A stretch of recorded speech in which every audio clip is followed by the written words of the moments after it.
Okay, I'd like to call this meeting to order. Can we stand for the pledge of allegiance, please? I pledge allegiance to the flag of the United States of America, to the republic for which it stands, one nation, under God, indivisible, with liberty and justice for all. All right, gentlemen, I look for a motion to approve today's agenda. I'll make a motion to approve the agenda. I'll second that. Is there any discussion? All those in favor say aye. Aye. Make a And motion to approve the minutes from Thank you. December 9th. I'll second. any discussion? All those in favor say aye. Aye. Carries. Claims for December 16th. $415,450.14. You got a chance to look them over? I've got for a motion for approval. I'll make a motion to approve the claim. I'll second. Any discussion? All those in favor say aye. You, meetings attended, Scott? No, I attended the Southeast District meeting of the officers over there at Brighton last week. And listened to the, I don't know, there's a lot of ISAC stuff basically. And just talk about some of the meetings coming up and whatnot, and some of the legislation that they're work that they're doing. Didn't have a meeting per se, but the scales is acting up at the transfer station again, so it's shut, well, it ain't working at all now, so they're supposed to be showing up maybe Friday with new load cells again. Weather related, you think? No, I don't know. Joe said they spent 20,000 about 2 years on all new load cells, and then I think we put one or two on a month or so ago, and then now we got problems again. And the guy did inform her that the scale is coming to the end of its life, just like everything else in this county. Even though we spent 20,000 on it 2 years ago, he never said nothing about that. So They're getting tired of fooling. yeah, I guess it must not be a Fairbanks, it's something else, and that's why they don't have the load cells on hand for it. And then the water froze up, so I stopped out there yesterday and we got it unfroze and there was nothing broke, so Any idea what a new scale costs? that I don't. So I guess we'll see. The load cells for 20,000, I can only imagine. Yeah. And I think that was basically, oh, I did stop out at the complex one day, I was going by, they did deliver gas, it was at 60% when I Great. looked, so. Great. I don't know if Susan's got anything from them or not. Not yet. Okay, I'll mark it down, no, thank you. all right. Kevin? They had a Ports of Eastern Iowa meeting. Basically a lot of discussion about the 2026 National Waterways Convention being in Davenport and trying to find sponsors for that, I guess.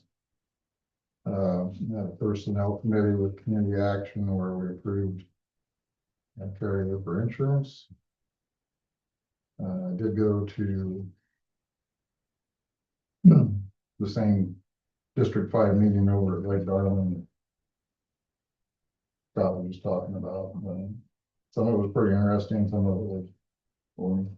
Well, they had a couple of, 2 or 3 state representatives there, Yeah, and they pretty much talk like state representatives usually do, so.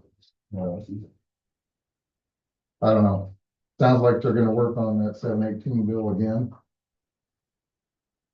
This time, hopefully we'll get something changed on it. So, other than that, no, and the Southeast Iowa Regional Planning, Brett Schleisman, who's been the chair of that, passed away suddenly last week.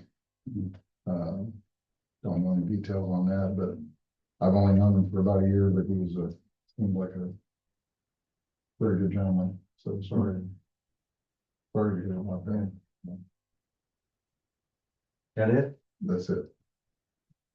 Okay, made some calls. I don't know if you guys have your committee board things. No, I don't know. I made some calls.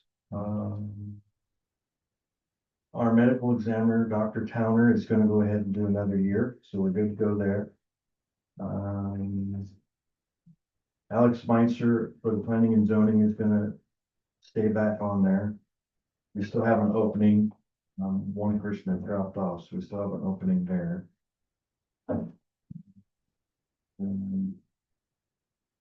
I got 2 calls into it, 2 other people, so let's see if they return my calls. So I am slowly going through this. Yeah, time. Yeah, I know some of those. Yeah, I got. That time of year again. Planning and zoning, too. I got somebody in touch with that. We had a safety meeting Thursday? Yes. Last Thursday. Talked a lot of stuff. And then after that was a department head meeting. I think a lot of it centered around the radio stuff. Problem that we're having, and I noticed it a few months ago, well, maybe it was this summer. When the buttons are pushed, hold up, they call them hold up buttons. When they're pressed, that call goes to Permar. And then Permar's got a phone tree. Tracy's supposedly first. I'm second. She's third. Well, this summer, on a Sunday morning, I was getting call after call after call from Permar that the clerk of court's hold up button was pressed. So there's nobody in that building. It was, and it's happened several times. And the thought was, well, it's going to Permar and then to dispatch. So if there actually was a problem, you've got a lag of how many minutes? Yeah. You know? So, that was brought up. Kenny, I won't steal his thunder, but he's put some stuff together. We'll talk about it later. Radios and kind of bypass this whole thing so that it goes directly to dispatch. They can make the determination whether or not to send people, police, fire, or it's a false alarm. So we're gonna iron that out in a hurry. I don't even know where the calls Permar, that person, where they're at in the world. Wherever their call center is, yeah. Could be Phoenix, Arizona. Why are you having them determine if this is an emergency or not? We had a health insurance meeting. Was that yesterday? Yes. Yesterday. He is going to make this presentation. Not next week, January 30th. December 30th. It's going up. We had some issues this year. Just like our work comp, it kind of followed along. And we didn't do much of a raise at all last year, so we kind of ate into our budget here a little bit, or our savings account, quote unquote. So it has depleted. So I think we come to a good decision, but he's going to give the entire presentation on the 30th, and he's going to kind of give it from the very beginning on how we got to this and the inner workings, so that everybody's up to speed. But yeah, this is kind of some of the information. It may look like Chinese to you, but once he explains it, you'll kind of understand it. Yesterday we had conservation meeting, budget meeting. I think that went well. They did a great job on their budget. Very informative. He's worked really, really hard at it, and I appreciated all that effort that he put into it. If we can get everybody to do the budget like they did, we'll be doing okay. So, wellness program, our wellness program was up at the end of the year. That those of you in the county that aren't on it, you sign up, they send you this little Fitbit thing. And if you wear it and you do 10,000 steps a day, you accumulate $1. At the end of the year, you get paid out. It's more than that. And it kind of comes along with the papers that I showed you. If we can get 75% of the county on board employees, we knock off 5 points off we're at a 9 now. And that shows the rate has come up. So if we can get other people on board, it'll actually benefit everybody within the county because our rates will come down. So, So if they just sign up or if do they have to do the? you have to be enrolled in the program. Be enrolled and do some stuff. You can get physical, things that most people do anyway, Mhm. physical and yeah, be an active participant. And I think we've got what, 25% maybe, Not even. not even. It's not a bad thing, kind of interesting. So we'd really like to try to push some of that. Those that were in the program this year, here last week, we all got $300. Well, not necessarily 300. Well, in that range. It ranged about Yeah, 100. yeah. So, yeah. Louisa County Ambulance, I had a report on it, the new one that we ordered. It should be scheduled for, assembly starting in April, and we should see it here by October of next year. So that is in the works. And the last thing I want to report on is the generator out at the complex. I worked on it a few more hours here last week. I do believe it'll run. I got new batteries coming. Actually, I think they're going to be here today. And I have a meeting tonight out at the Board of Health, so I'll take those new batteries out and see if we can't get it to go. But its life expectancy, just like that scale, is about over. So we're gonna have to do something in sometime soon and try to get a separate generator. Any grants for generators, yeah? We can look, I just need to know how big you want, we need to get estimates for I don't know how big that installation and electrical costs and things like that to be able to, I don't want to shortchange a grant. you know. Right. I don't know those answers, but I'll try to get an electrician out there and decide how big of I don't want to undersize it and I don't want to way oversize it. but Right, Room for growth wouldn't be a bad thing either. So, busy week, this week. Public input. Anybody that's not on the agenda want to address the board? When you guys were at the meeting in was it Brighton last week? And you said some politicians talked, did any of them talk about doing away with property taxes? I see a lot of politicians saying they want to do away with property taxes. That concerns me, and it should concern us all for somebody that's talking like that and not offering a replacement in those lines. Did any of those politicians say they want to do away with property taxes?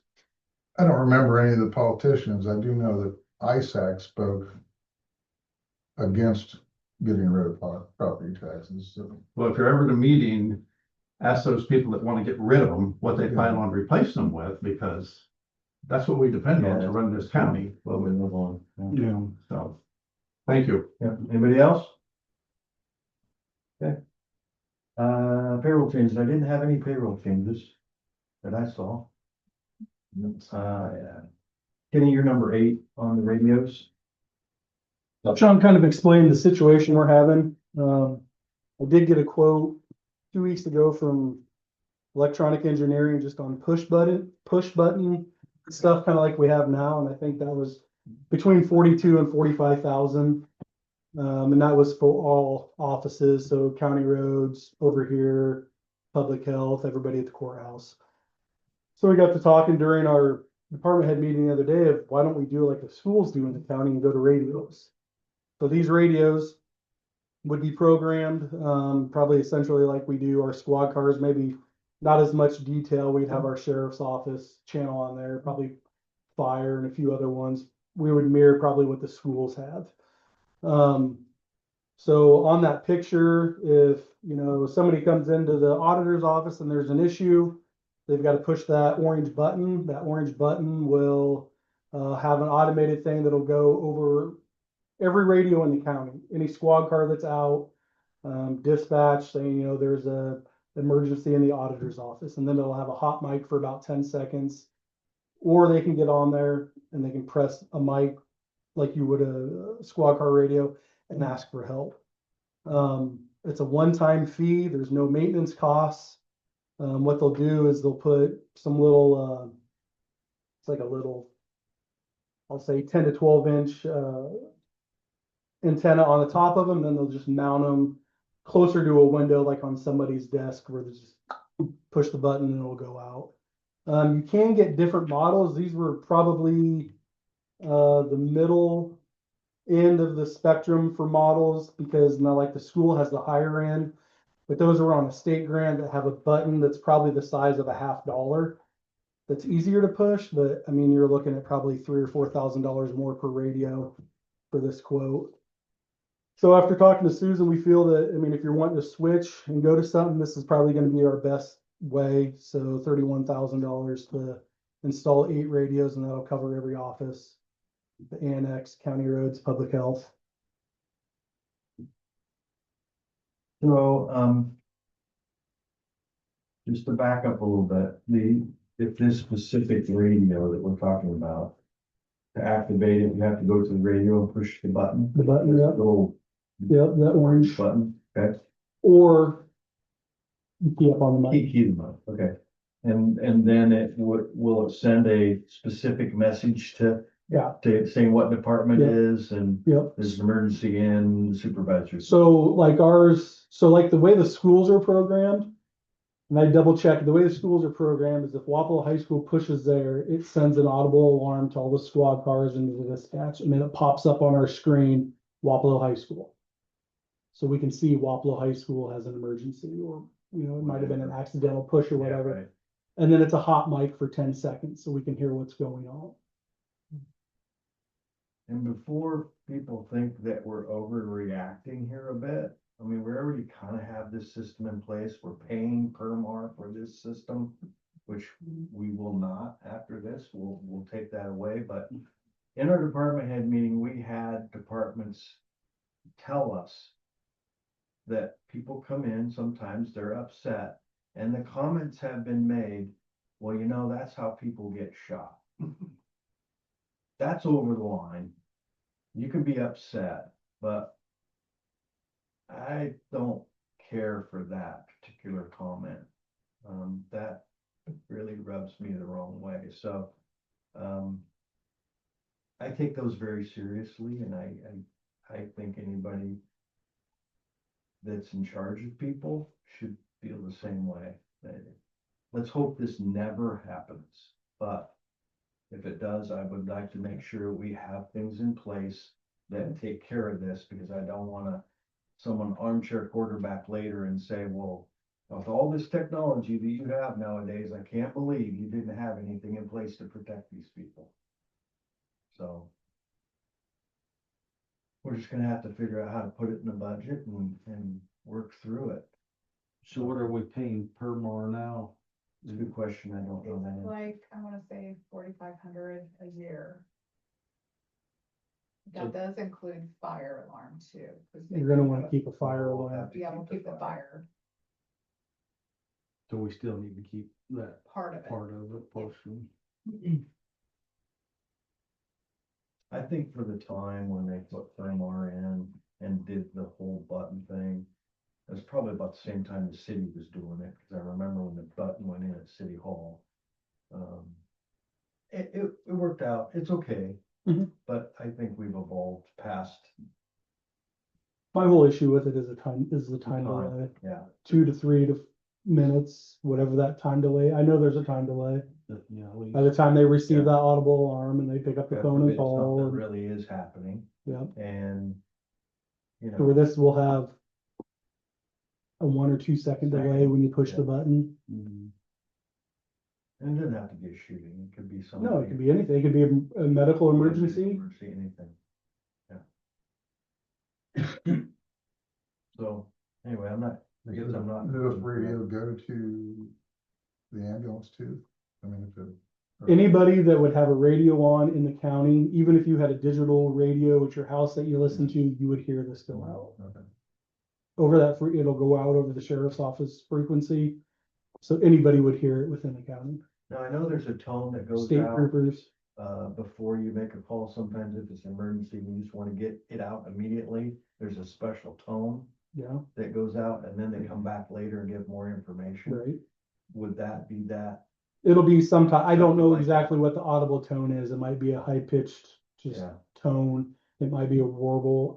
I don't remember what the schools have, but it'll be some type of a tone that will alert you that something's going on. Well, I got this on here for discussion and or action. I guess you guys tell me what you're thinking. No yearly maintenance fee. We own the radios once we buy them. Yes, my question would be where we get the money I was from. gonna say, I don't know that we can do any action because it's not in the current budget, so. Well, Kenny had mentioned something about his, but I didn't know if that was still in play or not. It can be. You just are gonna have to explain that to me a little bit more about what's there. Okay. So, Let's say we figure out the financing and then move the action after that. Okay. And we could get it done for your 60 days. We get it in the budget. Yeah. Yep. Maybe make it act. Yeah, okay. I'm all right with that. yeah, this is good until, Okay. yeah, 60 days from, Let's, Do you think we can get it out of the EMA budget next month? I just need to see what's there. Yeah, I mean, if anything, I could help pay for half or right, something, yeah. something towards it. I mean, I don't know what you have in safety. Nothing. Now we got lost money too. Okay. No, it's not the end of the world. I mean, but keep Yeah. chipping into But it. I mean, like I did say, there's no annual agreement, there's no annual cost with your radio, you'll have a 1 year probably warranty on it. There might be an extended warranty if you're interested in it, but I mean, if a radio craps out on you for $2,300, you get a new one And and, they all have a life expectancy, so 4 or 5 years, or more. yeah. they don't have to put any kind of antenna on top. There'll be just a little magnetic antenna that will go on top of That'll come this. out of the building all right then. Yeah, he's, each office, if you put it close enough, like with Susan's desk, if you put it on the corner of the back of her desk, it's close enough to the window.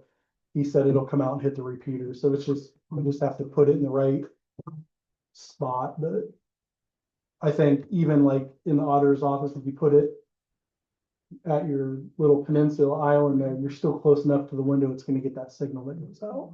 Is there any type of safety grants we could apply for that or? I can look. Yeah, we got local option sales tax that. Well, I- went to. Yeah. We got a fund there that's, The 30,000. was it 800,000 we got? You remember I that? think it's like a million. I mean, Like a month here and just- Yeah. we can, and I like that, idea of using lost funds for things like this instead of using it to shore up our budget. In the grand scheme of things, I know it all comes from the same place, but not just overweight, you're not using loss for wages, you're using it for something that's physical, so. Yeah. Okay. But we'd have to amend it, so we do do it that way, Yes, so which is not a big deal. depends on how fast you want to act, I guess. Who's the manufacturer of these Motorola. and where's the service from? Electronic engineering. It seems to be about the only place around here locally that, And if you do have a problem, they fix it, no charge. Well, probably just the No, first there'll be year. The first year you'll have a There'll be a 1 year warranty. warranty, but after that, there would be a charge. That's, okay. sitting on the back of a desk, I don't know how. But I mean, if the courthouse gets struck by lightning, your insurance is gonna cover that. Same with public health or anywhere else. You wanna move forward and do something out of lost, or you just wanna hang on? What do you wanna do?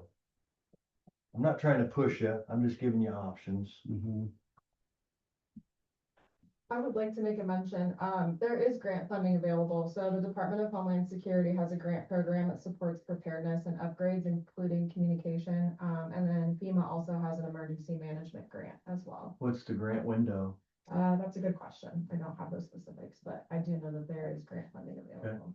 could you do me a favor and find out that grant window Mhm. and report back, and then we can figure something out? That'd be Whatever you good. wanna do. Okay. Yeah, I Thanks, mean, Cory. grant money's great if we can Yeah, get it. right, okay. We'll get some more information. We'll kind of forward. Thank you. Yeah, thanks. Great having a big crowd. We have all these options. Adam? You ready? No, ready? Okay, we, had some more snow this weekend, out working most of the weekend, came back in yesterday morning and kind of got some things that are cleaned up. Roads are looking pretty good. Hopefully we'll pass this heavy snow period into a little bit of a melt, so that's good, I guess. We did have a little incident today where one of our guys is out on a gravel road, blading, and a motorist hit us. So, everybody's okay, but we're having an incident report and picture and police report and all that. I was told by the deputy it wasn't our fault, so that's good, right? So Truck usable? I assume it's a truck. ripped off the fender on the motor grader. Oh, the motor grader. Yeah, I ain't gonna move that one very far. Yeah, well, it's fixable, so. But everybody's okay, so that's good there, so. Other than that, we are, doing maintenance, probably need to run and get some more materials, because we've used a lot of it here last couple weeks, but we've got plenty of salt in the shed, and we just have to get sand and mix it up and haul it up to dip junction and all that, so it's just a lot of manpower, moving things around and all that, so. Salt shed was built just in. Just in case, and honestly, the past few years, we haven't used it much, but we are using the heck out of it this year, so it's good to have it, so. So working on that, working on, budgetary things, looking at some equipment. A thing I'll talk about during our budget period, I planned on buying a dump truck in fiscal 2028. Talking to two or three companies that supply dump trucks. And there's a new engine coming out in 2028. It's gonna have a lot of environmental stuff on it. Engine will be $30,000 to $35,000 more expensive, and all three of them flat out told me you do not want to buy the first model of a new thing. So we'll probably push up a dump truck chassis into this year, or into the fiscal 2027, so. But again, it's just buy it now, or buy it in 27 or 28, it doesn't mean that much out for us, but just kind of going on through some of those things to kind of get the plan done here, so. Anyway, I'll have it for Friday. So, working on that, I'm working on the design of 99, gonna do an asphalt mill and overlay there. We'll throw in Oakville, as a local project as well. Still waiting on some word from the city of Wapello, what exactly they want done on that. I got it to about a 50% design phase, and have asked some questions and waiting on them to get back, so. If it has to wait a year or so, that will be fine with me, so. Because working in cities is a lot more complicated than in town, so, or than in the country, but you also have the issue of you're doing 12 miles, so any decision you make has 12 miles, right? So, anyway, we're staying busy on that and all that, so. Any questions on maintenance end or engineering end of anything? Okay. No news is good news. I will probably have a contract for the bridge repair for next week. Next item is Windstream on the list. I Yep, think you've got some Windstream stuff. Windstream, yeah, there's, again, the same project they've been doing all over the counties, all over southeast Iowa. So, this one is in Going to city, it's on the main drag there, 17, old 70, east, west, and down north and south. Nothing too special here, so. All right, I look for a motion to approve anything, along X 17. I'll make a motion to approve Thank you. Windstream project number 45677. No second. There's no meeting next week. but there'll be a- Any discussion? If not, all those in favor say aye. Aye. Aye, anyone opposed? Motion carried. Yep, that it? That's it. Okay. Item number 11, Jacob. Hey, before you get started, I want to thank you for coming in on Sunday and hand scooping the courthouse. Tracy was on vacation and Jacob took it upon himself to do that, and I very much appreciate you doing that. No problem. And I want to extend my thanks. to Yeah, you. absolutely. It's been a- Okay. It's a hard job. It is. Like, I'm surprised Tracy doesn't walk into the courthouse just like this every day. And my forearms are still sore. You don't have to go to the gym that way. I know, it was tough. Oh, by the way, on his auger, I did hit a little concrete and hit a shear bolt incident. So I ordered some more shear bolts so that way we'd have some on hand, because when you're plowing, or, it's 5 a.m. or Sunday Yeah. and nobody's open, and you got to special order the things. They don't even carry them in stock at the Morning Sun, so. Yeah, so anyway, we got some coming, but they're like $5, so. Okay, conservation maintenance, we are doing we had a grant last year for fish habitat through the state to rehab a pond at Virginia Grove. We were putting in an aerator, and then we're gonna rip wrap and do some fish habitat along the bank at I'm not sure if I said Virginia Grove Pond. So the aerator is in, it is currently running. But we're gonna shut it down in the winter time after it freezes, so that way people can ice fish. And it's just easier on the system to not have to run in winter. So it's really cloudy, but really good. All this is gonna be paid for through, we do have to pay like a 10% match, but that's coming from REAP, and so there's some good stuff there. We met with the Great Rivers Conservation Alliance, that's like us and the DNR and Fish and Wildlife, the Nature Conservancy, all these entities that all work together in the conservation field. And we're planning our fire workshop for landowners. So landowners that want to use fire on the landscape and do their own burning, they can attend this all-day event. This year it's at Johnson County, I believe. And so after they get that, we have access to a cache that the TNC has funded, but it lives at our place. And so they can come and rent that cache for free. It's got like bladder bags and drip torches and the special fire gear you need. And so it's a way to safely get it on the landscape instead of just letting people, have at it.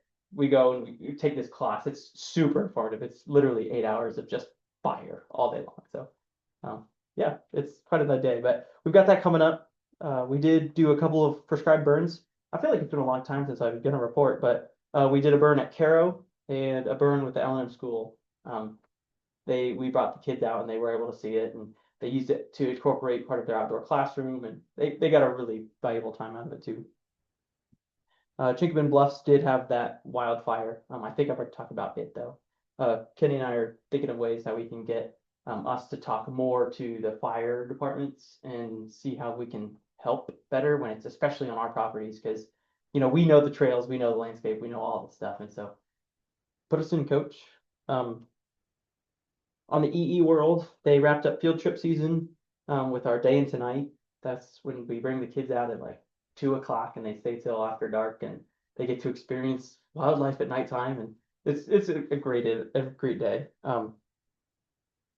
Our naturalists attended the Fall Iowa Association of Naturalists Conference in Scott County. Full school programs are in full swing.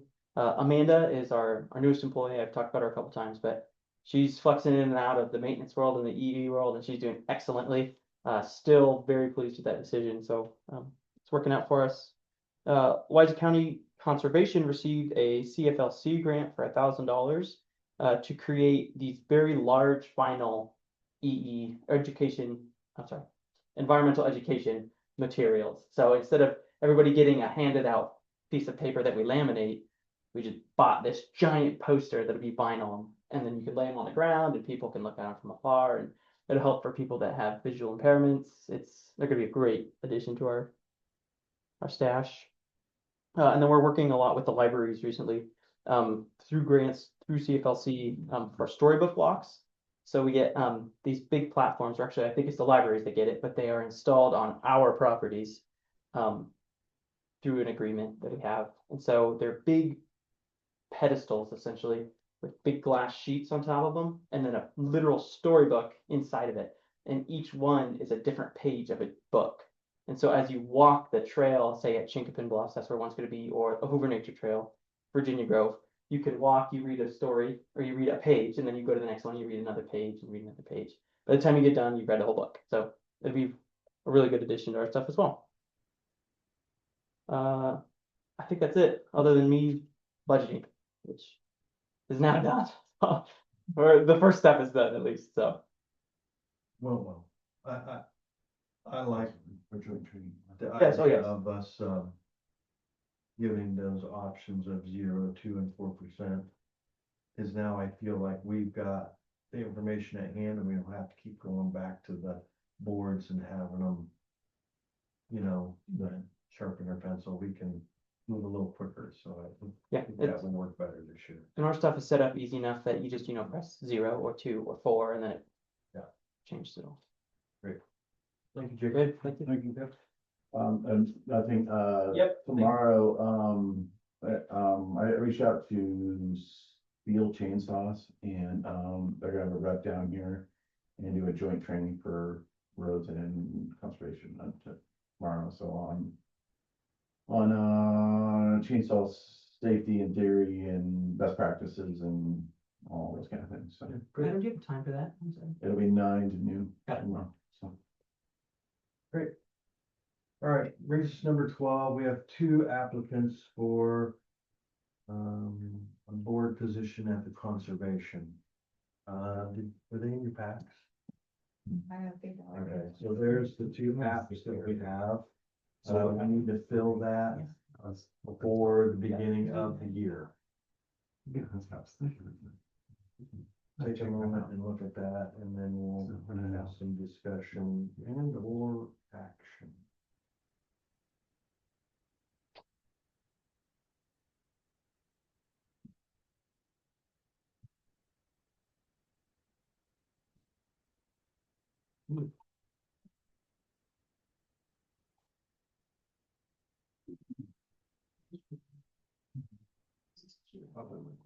The other 2 members are That's the pond. 27 and 28, Oh, okay. so we'll have to This will look look at good, this will look good. And then we suppose it's gonna be. They did make you something to the, Yep. That's right there. Yep.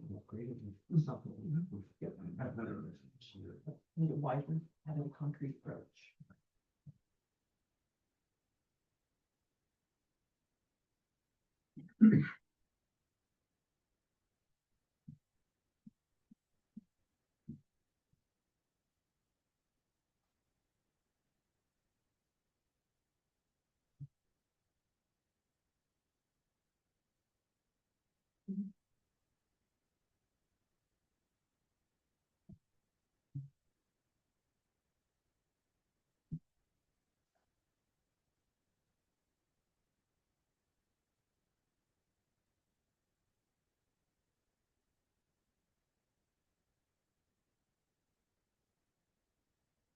Okay, talk to me. So is there just one position open? One. But Josh is, Josh is up, he reapplied, of course. And then we have one for Mr. Boyson, so.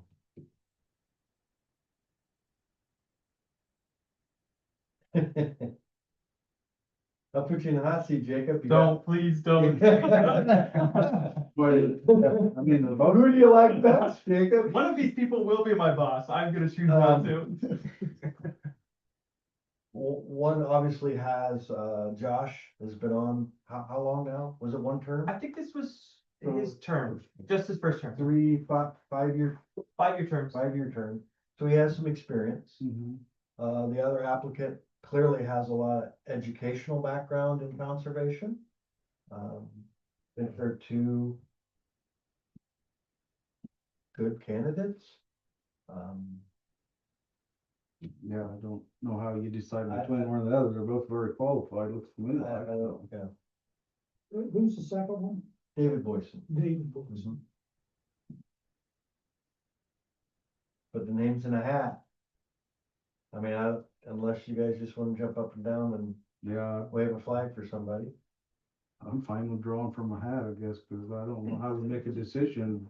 You know.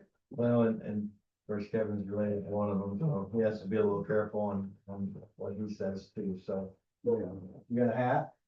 I don't know that. I'll figure I something got out. one.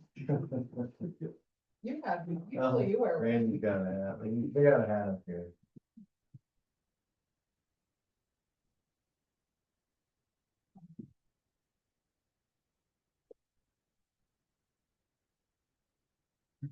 We actually had to do that on a general election.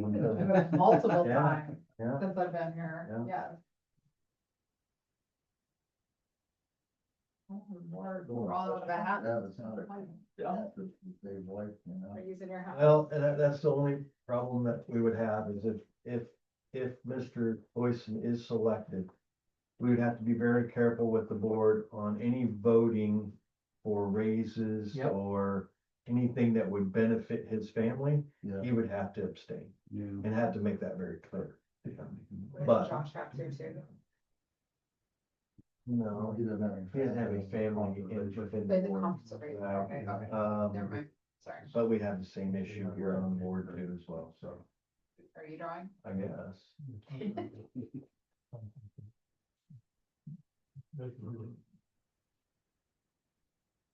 Josh.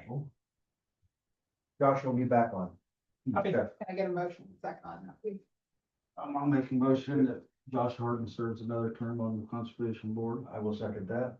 Any discussion? All those in favor say aye. Aye. Aye. I have a question at that point. Is there any? Okay, this is the second term. Can he go as long as he wants or? I don't believe there are term limits in conservation. Just A for lot of these boards, there are no term limits. You've been on the board for a long time on some of theirs too, so. Okay. All right, Leah. Sorry it took so long. It's your turn now.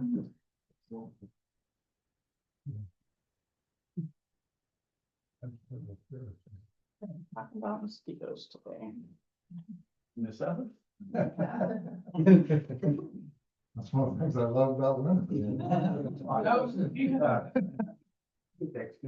only thing. Mosquito. I'm gonna have to look into it and see what the original. Okay, so I'm giving you the Louisa County and then they sent me the statewide Okay, as well. does every county in the state participate? Nope. No. There's 9 counties currently. I did notice that Joe made some statements there that does it make good sense with his wife being a conservation employee. I researched the public health and before it came on, which makes sense. I don't know, but At this point, yeah. yeah, good point. Okay, so, every year for, I believe, 4 years, we have done mosquito surveillance. There is a typo at the top of the Louisa County one. It says surveillance in 2023. That should be 2025. If you drop down to the third paragraph, it talks about the Colnix genus that was collected. Those are the most mosquitoes that we collected at the 2nd Street. That's our BG trap. That's an electric trap that has bait in it. So it's looking for very specific mosquitoes. The Colnix genus were the primary vectors of West Nile virus, but the most abundant species was the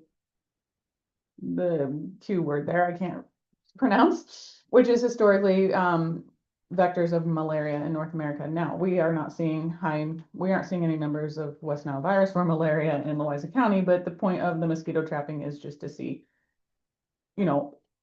are there going to be pockets? Are there in the future? Are we going to see things we're monitoring for disease? That's the main point of this.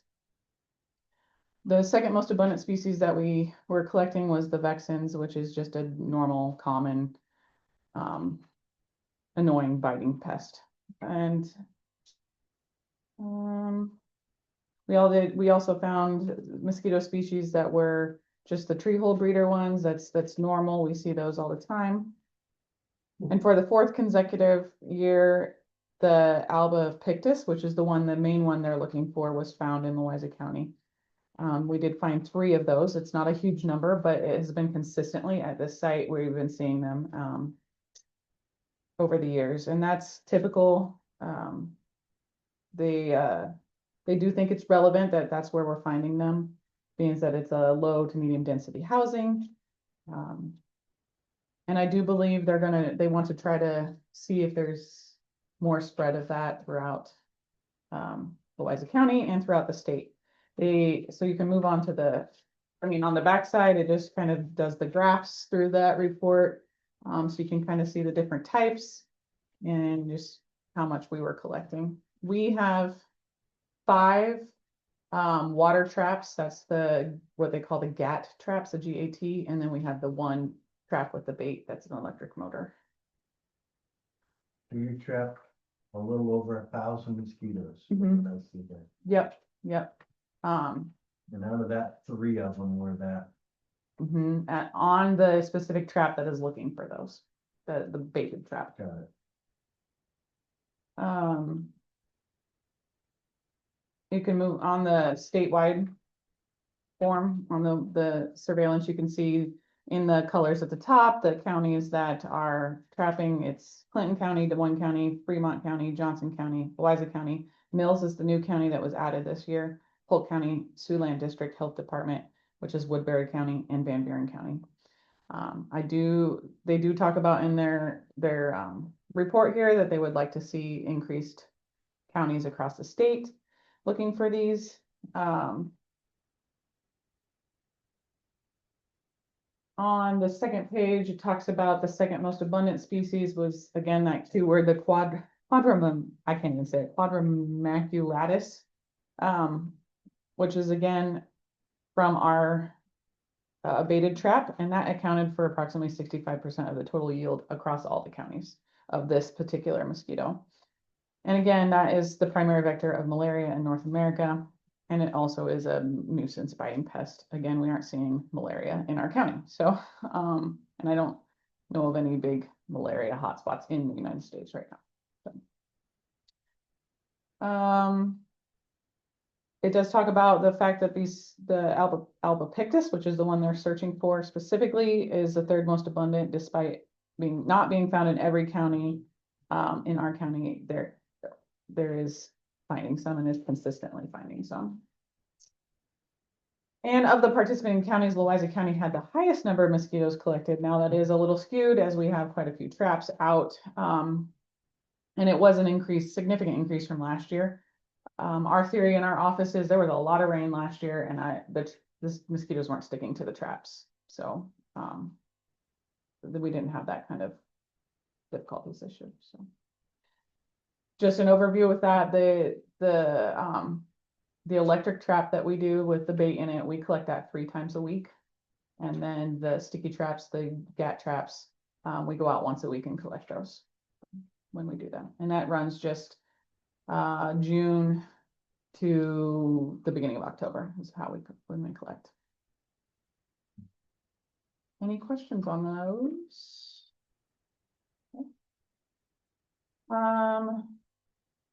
It is, we still have flu vaccine available across the state. Flu and COVID numbers are considered very low. Low.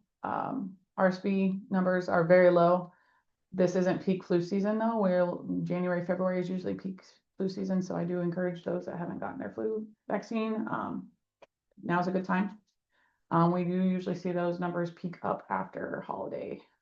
Kids are out of school, we're meeting families, we're going visiting people and spreading flu. So. We do have our Board of Health meeting tonight, and we will be doing budgets. So I'll have those hopefully in time to soon. Any questions for Leah? Great job. Yeah, thank you. Oh, item number 14, Corey and Adair. For the winners.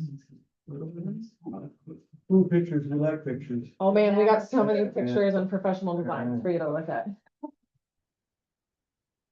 So I'm Corey Mylan. I represent Louisa Development Group with Iowa State Extension and Outreach. And I'm Adair Lentz. I am the Louisa County Extension Director. And I'm here to do a little bit of show and share about what Louisa Development Group has been working on this last year here in Louisa County as we go into the fiscal planning part of the 2027 budget. Louisa Development Group is under their capital campaign currently. So this is where we seek funds, donations, and contributions to fund the salary and operating budget that we have for myself and Louisa Development Group. I've passed out a slide deck for you to look at, as well as our impact report that went out to around 200 of our local property owners, businesses, and organizations here in the county. So we'll go ahead and get started with our biggest project here. So as I mentioned, the Louisa Development Group is the only county-specific, fully privately funded community and economic development entity in the whole state of Iowa. So it makes us incredibly unique to have this opportunity and position here in the county. Part of my role is convening different partners across different sectors, leveraging state, regional, and local resources, building communities, businesses, nonprofits, and in the long term, building capacity for growth and resilience across the county. And what that means for Louisa County is we serve as a connector. We're a facilitator and an advocate for all the communities that represent Louisa County.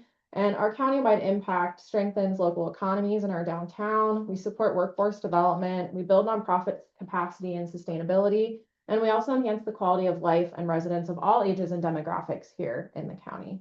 Our biggest project that we just completed was the Iowa State Living Roadways Community Visioning Program. And Adair is holding some of our posters that we have for that. So our key partners for this were Trees Forever, Iowa State Extension Outreach from Campus, and the Iowa Department of Transportation.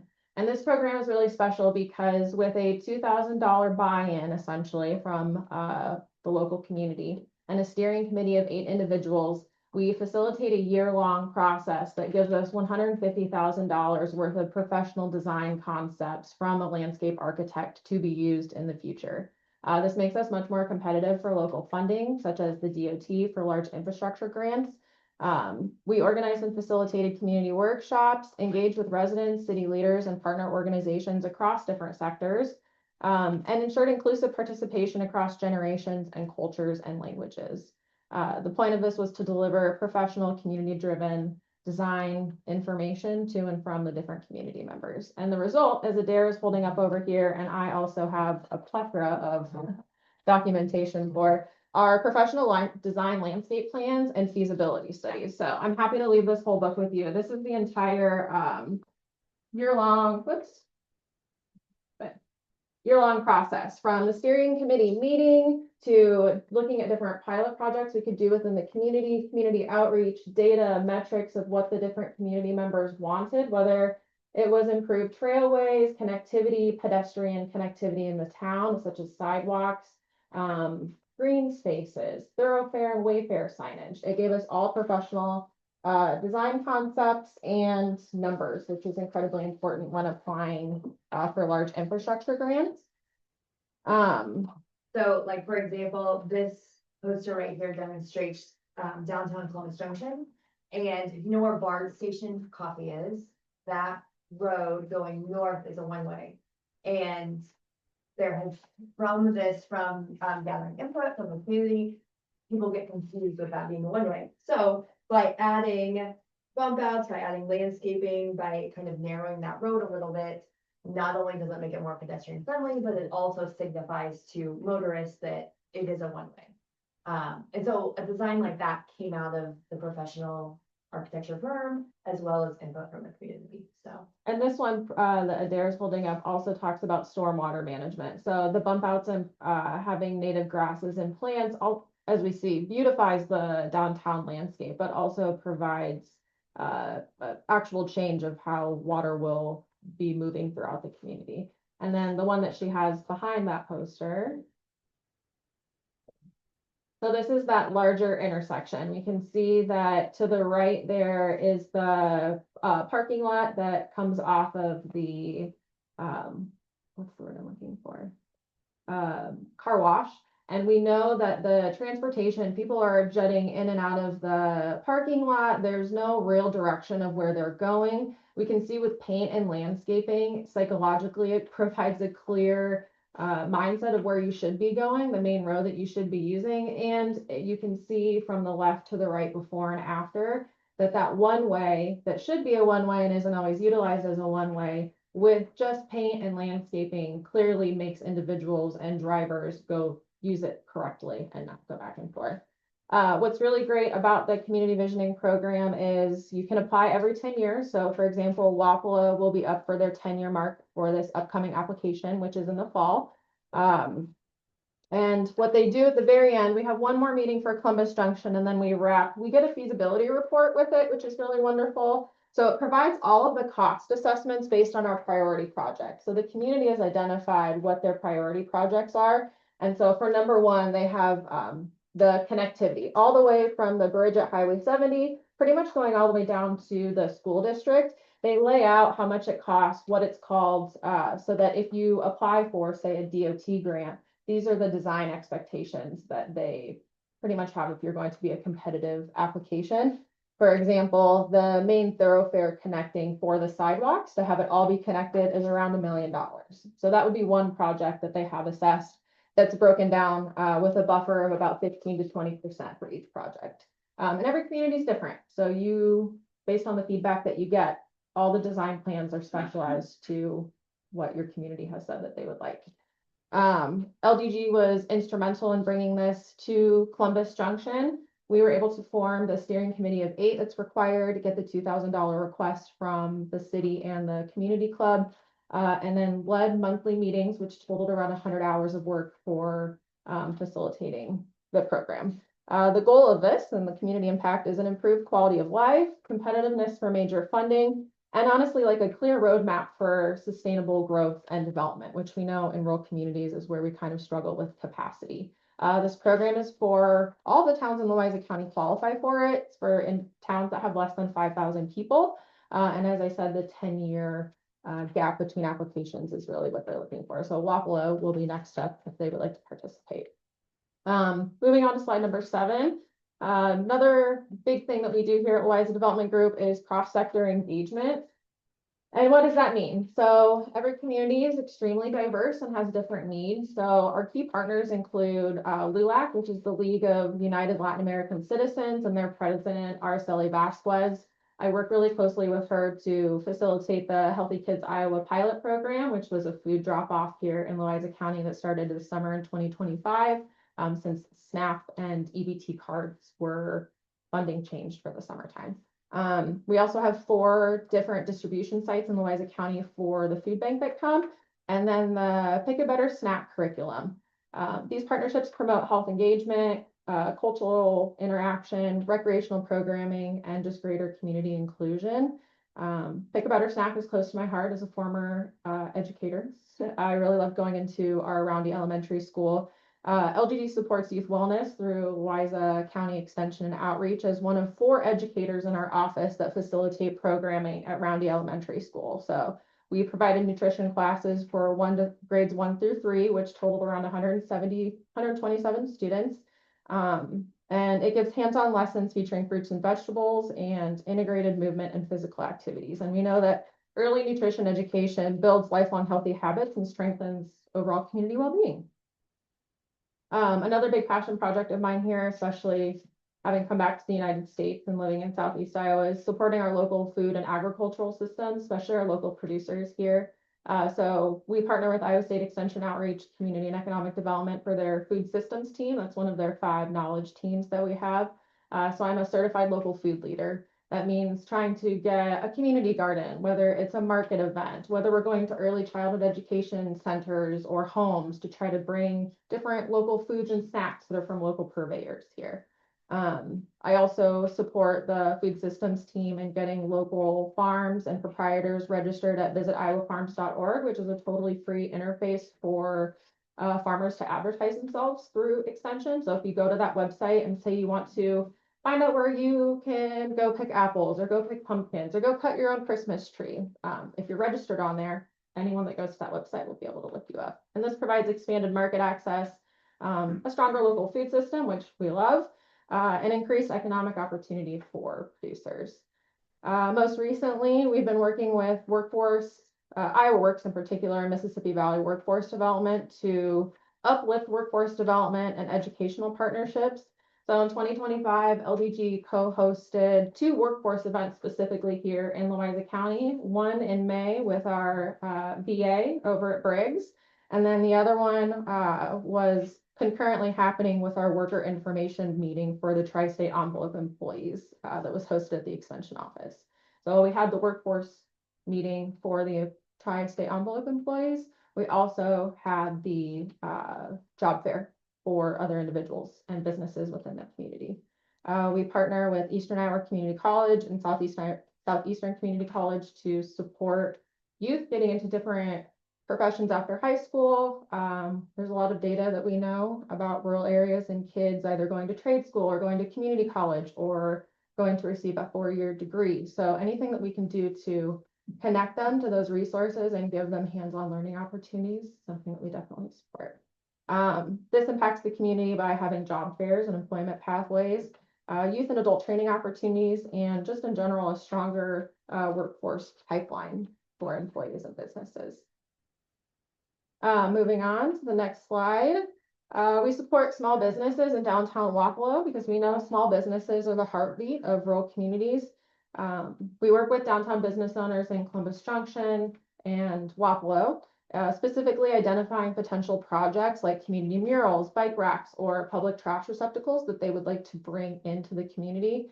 We work with the Iowa Economic Development Authority, sharing different signage opportunities for small businesses and different professional resources for the small businesses that we have here, and the Iowa Small Business Development Center. So just this September, Louisa County Extension co-hosted the emergency preparedness workshop that was for small businesses and nonprofits within the community.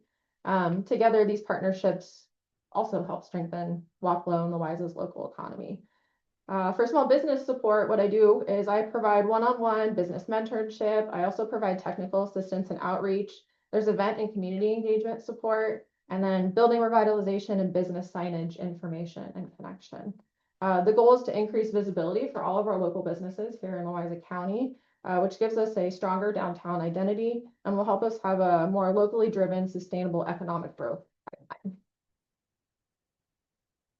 With the Community Foundation of Louisa County, just announcing all of their grant projects and programs that were awarded. Louisa Development Group provided roughly $10,000 in technical grant writing assistance for the community. We are their listed grant writing resource on their website and their connector for individuals.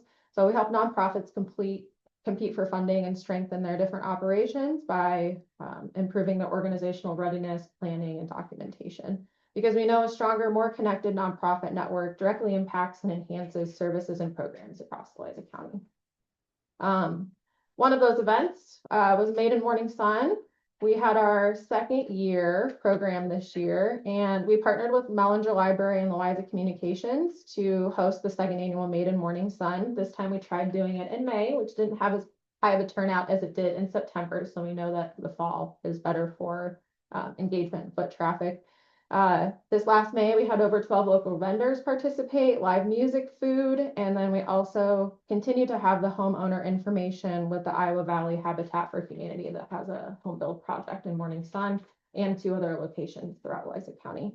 This boosted downtown traffic for Morning Sun. It strengthened local pride, community connection. We love supporting our homegrown entrepreneurs and growing interest and capacity in bringing a similar market event to Wapello and or Columbus Junction in September 2026.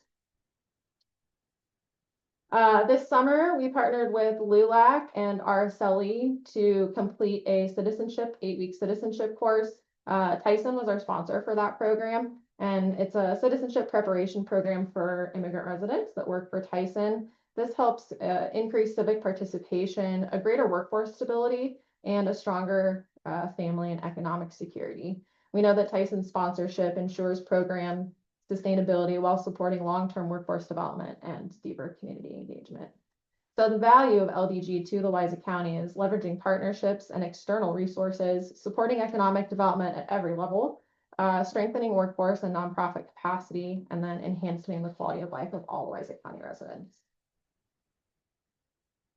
Do you want to talk about funding? Or would you like me to? Yep, I'll talk about funding. And so, just for those of you in the room that don't know, so Corey is under the umbrella of the Louisa County Extension Office. And so LDG, like she said, is privately funded, but the personnel management, the office use is under our umbrella. And so I am Corey's direct manager. And then I also want to point out Sam Wilson is here, and he's on the Louisa County Extension Council. So, so funding. All of this is wonderful, great stuff, but none of it happens without money and funding the position to do it. The capital campaign is a huge part of funding this LDG position, which just kicked off here a couple weeks ago.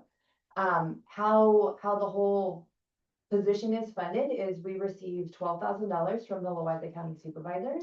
We receive $10,000 from the city of Wapello and the city of Columbus Junction.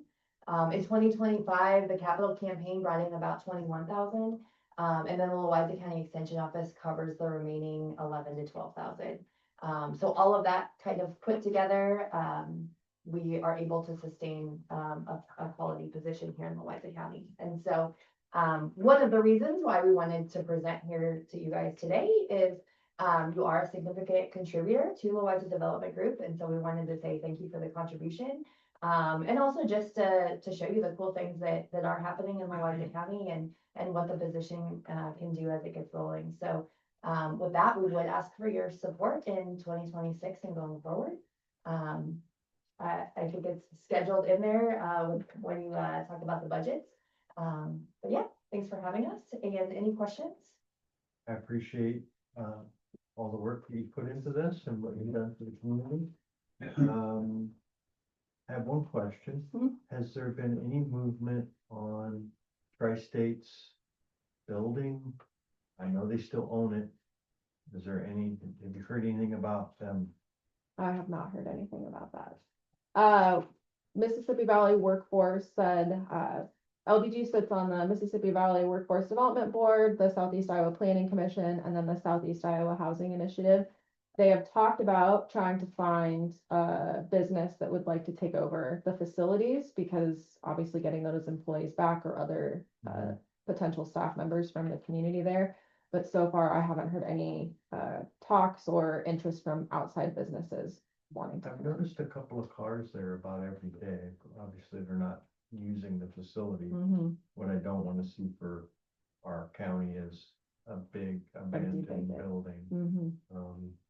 So if you can keep your finger on the pulse of that, that would be appreciated. We can see if we can entice something or someone to come down and do that. Yeah, that would be ideal to find another similar business it that's would. able to come in. But in this day and age of electronic emails, envelopes probably aren't as quite as popular as they were 50 years ago. No. And I do know that closing was pretty abrupt. We weren't really planning for the worker informational meeting, so the specifics around their machinery, everything, it's been very tight-lipped. Yeah. Okay. And then, would you like me to, I've passed out the giant binder for everything that we've done for you to see. Pretty much it's all of our posters and assessments and community commentary and projects that are in that one. And then these are the numbers. So for example, one of the DOT grants that we've talked about going for in the next coming year is an 80% match. So if the city of Columbus Junction per se was able to come up with 20%, the DOT would then flip the bill for the rest of the 80%. But some of those projects are talked about in here. But it's just a great idea to see what is out there, what funding is. I mean, $1 million sounds like a lot of money, but when you look at the amount of public walkways and connectivity from pretty much at the North 70 bridge all the way to the school, $1 million doesn't seem like that much anymore, especially if the DOT is kicking back $800,000.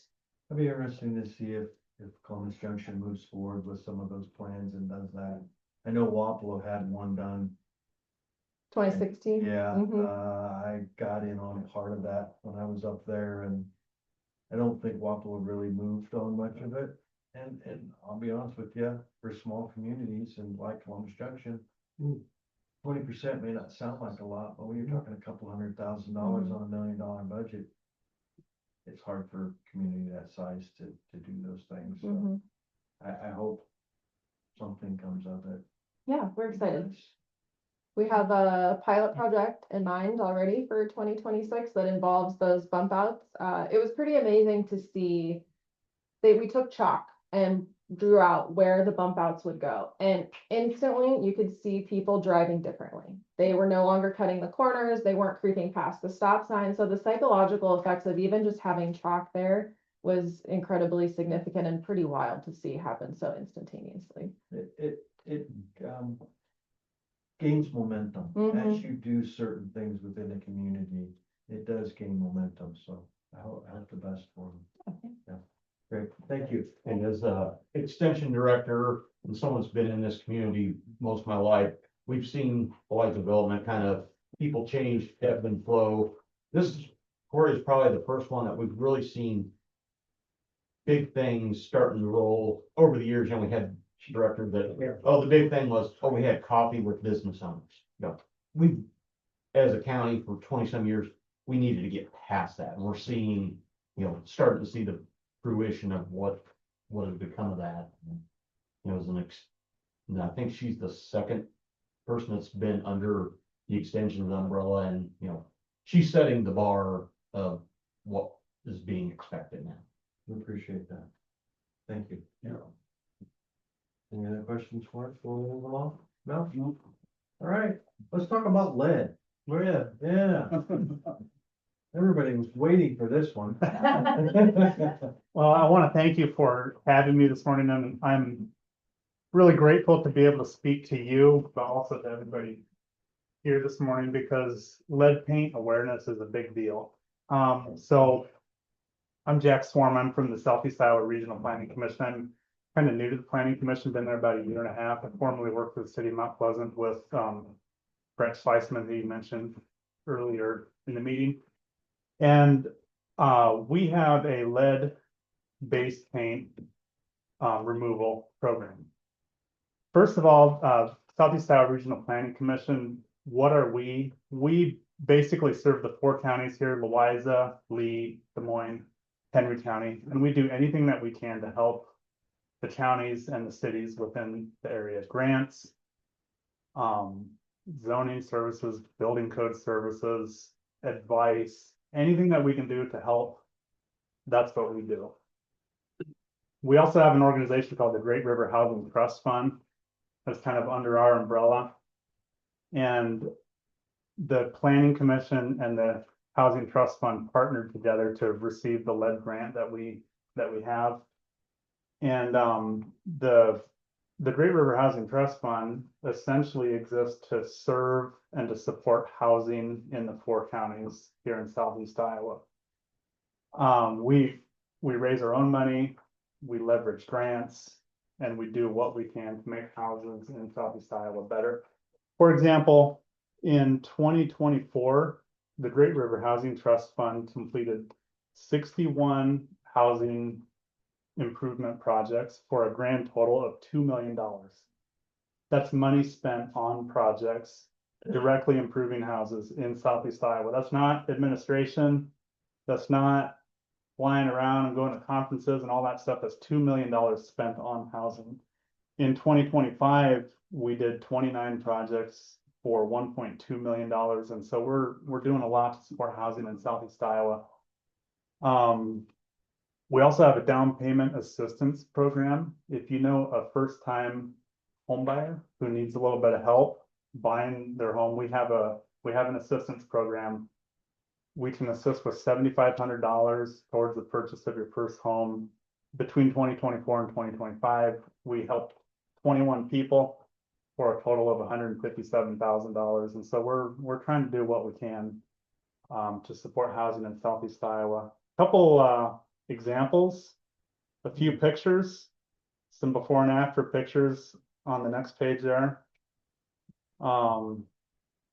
you know, right is before, left is afterwards. That first picture on the top, we removed the guy's asbestos siding down in Keokuk. We put new siding, windows, gutters, fascia. The guy got a new furnace as well. Projects like this really transform a neighborhood. They really help the people that live in the house, and they really encourage other people in the neighborhood to invest in their house. They think, hey, my house all of a sudden is the worst house on the block, and my neighbor's house isn't a piece of junk anymore. If I invest in my house, I'm gonna get more of my money back out of my house. So it really helps. The next picture there is a house in Burlington, new roof, siding, windows, doors, really transformed that house. The next few pictures, we do furnaces as well. We replace windows. We basically do anything that is crucial to the weatherization of the house, to the energy efficiency of the house, the accessibility. We do bathrooms, ramps, all kinds of stuff. So why I'm here today? Well, in the 90s, Congress recognized a need to get lead-based paint out of people's houses. And so they authorized funds. They charged HUD with doing this. And so the federal government has been doing this for 35 years, removing lead from people's houses.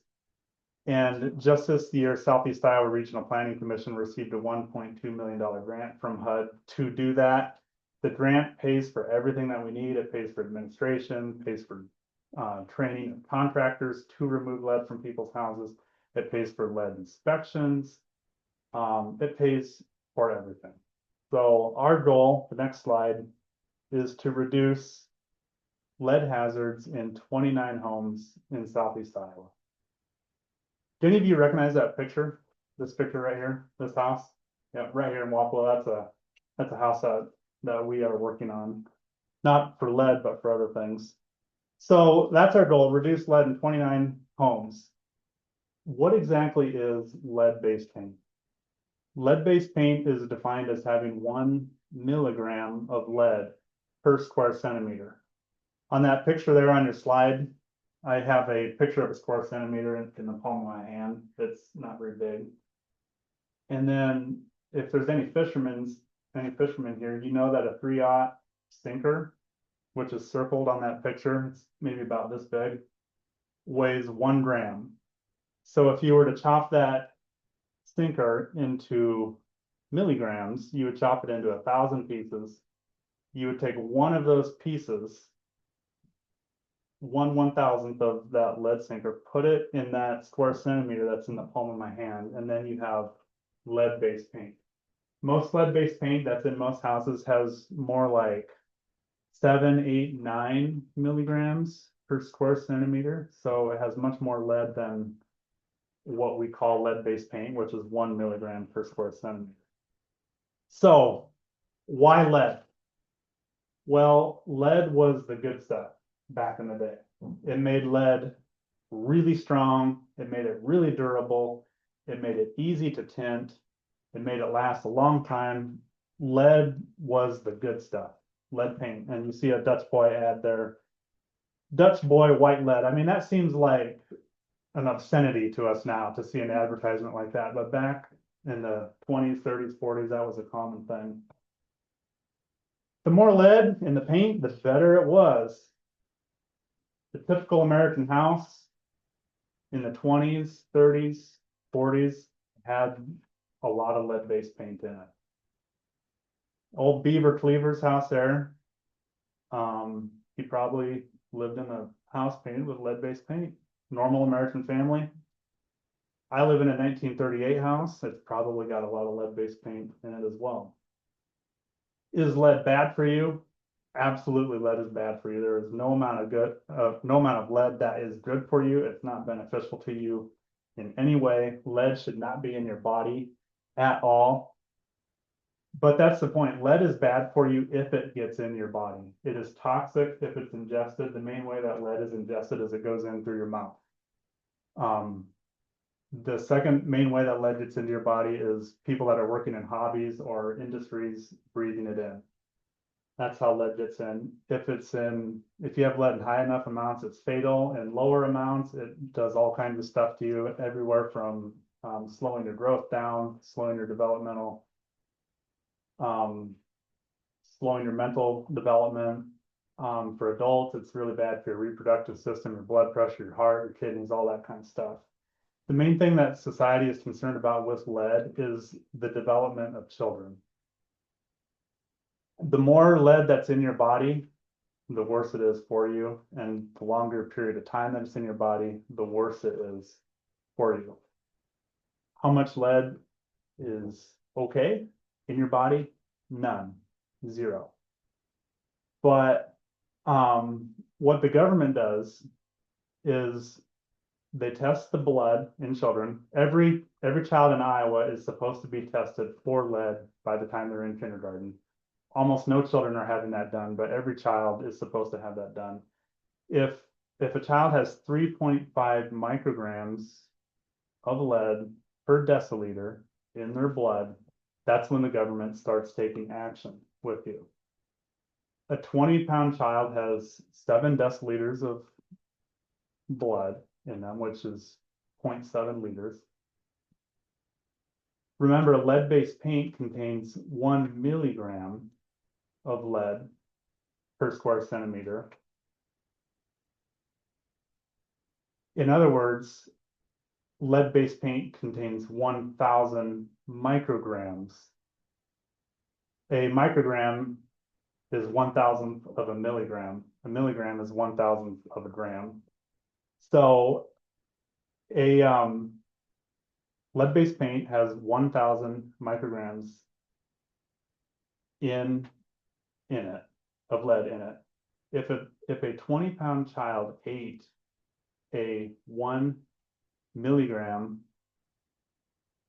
a paint chip containing 1 milligram of lead, they could potentially have 1,000 micrograms of lead in their body, which would equate to 142 micrograms per deciliter, which would be nearly fatal. The good news is most children don't absorb 100% of the lead that they ingest. They absorb about 40 to 50% of it. But all that to say, 1 paint chip of lead is extremely bad for a child.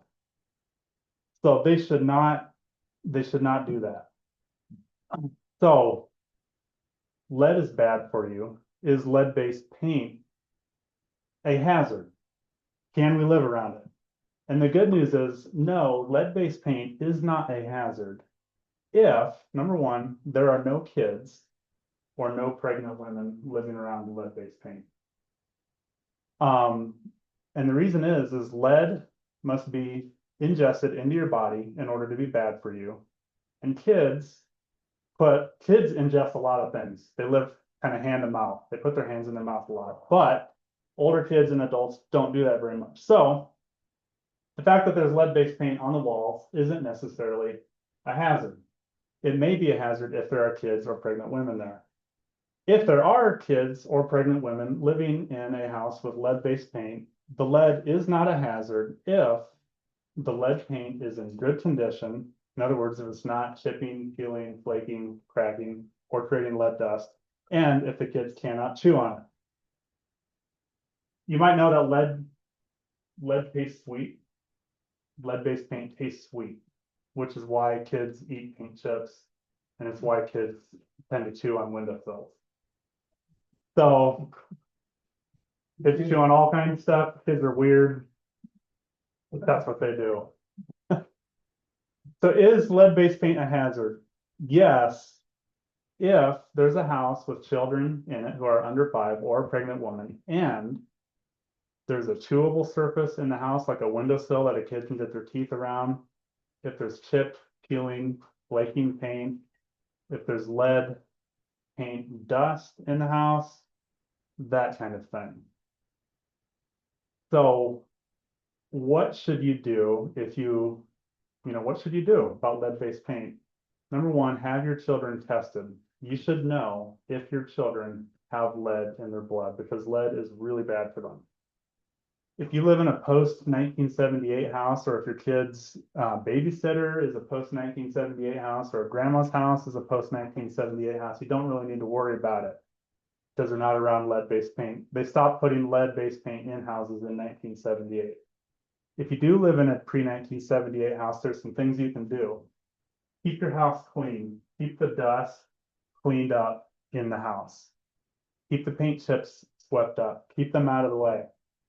Cover up chewable surfaces. You might even put some tape on the windowsill. You can have your house inspected. Keep the kids' toys washed. And then if you're remodeling your house, be extremely careful when you remodel, because remodeling spreads a ton of lead dust in people's houses. Next slide there. If you're working on a pre-1978 house, only hire contractors who are certified to do that, who know how to take care of lead-based paint. There's a special license for that. If you do it yourself, get yourself educated on how to control the lead dust in your house. In that picture, what those guys are doing is a very common thing, but they're breaking the law in a lot of different ways, and they're spreading lead. If they're disturbing lead paint, they are spreading lead dust all over the place. So there is hope. We can live around lead-based paint. The key is not to ingest it. As kids grow up, they put their hands in their mouth less, and so they won't get as much lead in their body. If a kid has a high lead level in their blood, removing them or removing the hazards almost always causes the lead level in their blood to decrease. And so we can live around lead. And that's also where we come in, our program. Our job here is to take care of lead-based paint in people's houses. We can pay for lead testing for children, up to $180 per test. I'm a certified inspector. I will do free lead inspections in people's houses. I will identify where the lead-based paint is, where the hazards are. I will tell you what you should do about it. We'll work to hire contractors, and we'll pay to remove the lead from people's houses. Who is eligible? You got to live in these 4 counties. You need to have a child under 5 years old or a pregnant woman living in the house, or you need to have a child that visits the house regularly. So grandmas, babysitters, all those people are eligible to are eligible for our services to remove lead from their houses. Landlords can also apply. And you simply just need to be at 80% of the area median income, which there's a chart there of 80% of the area median income. In Louisa County, you can make $77,000 per year in a family of 4 and still be eligible for our program. If you're not eligible, I'm still happy to help. I'm still happy to perform a lead inspection. I'm still happy to help people understand what they can do about lead. So if you have any questions, give us a call. We'll help you determine your eligibility, identify the lead, all of that stuff. Again, my name is Jack Swarm. I'm trying to fly here for you. I appreciate you having us here very much. I have flyers here that I'm going to leave for everybody. And I'm also going to leave my presentation for everybody. I'd appreciate it if you took one and just help spread the word about our program. Any questions or anything? Leah, do you have services for lead testing for children? We do not. We refer to Muscatine, Public Health. When we did our back to school activity this summer, they did come and provide that service if anybody working in their office. So that would probably be the same partnership again. What I'm excited about is spread the word. You know, if you spread the word to your clients, or if any of you guys know people that live in pre-1978 houses, spread the word. If any of you know families with children under 5, spread the word. We can help with lead-based paint. It's a big deal. Leah's crew go to homes and housekeeping and nursing services, so. I was scheduled to go to the Board of Health meeting this afternoon, but it'll be next year when I'll. Yeah, you're coming. Yeah, so I will have to say, as an automotive painter of over 35 years, the lead-based paint was awesome. Yeah. It's the They good took it stuff. out and it doesn't cover as well, but it's okay. Yeah. The good news is lead, we still use lead-based paint on roads, you know? They kept it in automotive paint up till just a handful of years ago. They started taking it out. It shouldn't be anywhere, But- but Most of us wear protective clothing when we do it, so. children are in houses, we want to take the lead out of people's Yeah. houses, so that's an deal. Any questions? No, No? You did a good job, no Yeah, questions. thank you, sir. You bet. Thanks for having me. Yeah, thank you. Oh, I would like to add, Yes. speaking of hazardous materials and waste, the Brownfield DNR grant is officially open, so keeping that in mind for, buildings and infrastructure that potentially qualify. There was another one that just came through the email this morning, Rural Economic Development had a grant that's gonna open up. So. Okay, anybody from the crowd, the audience wanna address the council before I ask for adjournment? No, motion for adjournment? I make a motion to adjourn. Okay, any discussion? All those in favor? Aye. Meeting adjourned. Thank you, everyone. Thank you.